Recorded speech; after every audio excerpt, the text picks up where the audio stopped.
Hey, what's up? I'm Rashad. I'm Madison. Bad Batch episode number 9. Bounty Lost. I'm sorry. Like, share, subscribe. We're going to do this whole thing. Did Loki too. You know what I'm saying? Subscribe. Bad Batch episode number 9. This is Bounty Lost. We pick up right where we left off with Omega Abducted. captured, kidnapped, bountified by Cad Bane. And it's a pretty simple episode, to be honest. Like, of course, there's a way she gets away because Toto leg is still broke and he needs it fixed. She definitely wasn't deceptive before. She was sort of naive. So she figured out how to get out of her holding cell on Cad Bane's ship. Still fixed his leg, you know what I'm saying, because she's a nice gal. Apologize for it. Deactivate him because she used to play with the droid back on Kaminoa. So she has experience. They end up on a planet called Boravio. Boravio is an abandoned cloning facility from the Kaminoans. Lama Su sends her to go retrieve Omega. Cad Bane, of course, is working for Lama Su with the Kaminoans. Keep that in mind. So we have Cad Bane trying to get this bounty, and Tonway is on her way to go, make the exchange. Omega ends up finding her comm device, was able to get in touch with the batch, but it was kind of glitchy. So by that time, she runs away. Cad Bane finds her, and then Tonway shows up, but then somebody else shows up too. Who's that somebody else? Fennec Shan. Oh, Fennec Shan shows up. And basically, this episode is a huge fight between Fennec and Cad Bane. It's pretty good, too. Pretty good fight.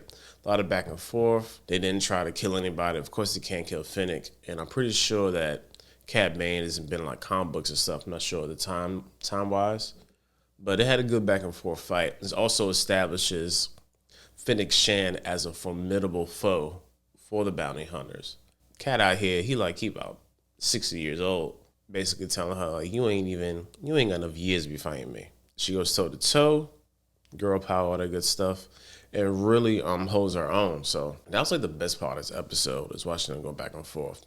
We also see Omega and how she's becoming to be even more resourceful in situations. You know what I'm saying? She definitely got away a lot and was able to even hop on a ship at the end of the episode and get off of the, just the platform that they were on.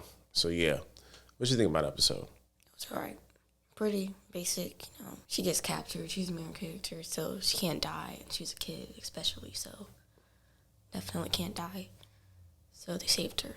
Yeah, definitely the kid part. And this is a kid show. Ironically, Lama Su wants to kill her, though.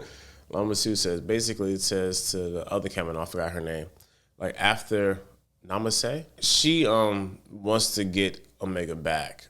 And that's who, at the end of the episode, we find out that she actually hired Fennec Shan. She was trying to get Omega back from the start. She is personally invested in Omega. And think about it, there hasn't been any female clones. She's the first and only female clone. Lama Su basically wants to take her genetic code because she is a direct copy. She's basically Boba Fett's sister. Jenga, Boba, Omega. They want that code back so they can, regain prominence in this new galaxy with the Empire rising. Bane ends up losing all of his credits in the fight because Toto is a klutz. He didn't do it by accident. He purposely dropped the credits. Still, though, he was all in the way. Fennec shot the credits. He tried. Because Fennec was basically trying to get paid twice by the same people. Crafty Shinnick. More money. More credits. More problems. No. Okay. As Omega is flying away in the little, flying pod, she ends up being retrieved by the batch. There's a very heartfelt reunion early on in the episode as she's trying to, hit the comm links and find them. She says, "Hunter, I need you." So we know that Hunter is truly the father figure out here. And Wrecker is the first one that meets her and greets her and pulls her out of there. So it was cool. Another interesting thing, when Omega goes into the cloner facility, and she meets back up with Fennec Shan, and Omega actually throws a cloning pod on her. Who was in the pod? I don't know what they're called. The Kaminoans are cloning Kaminoans.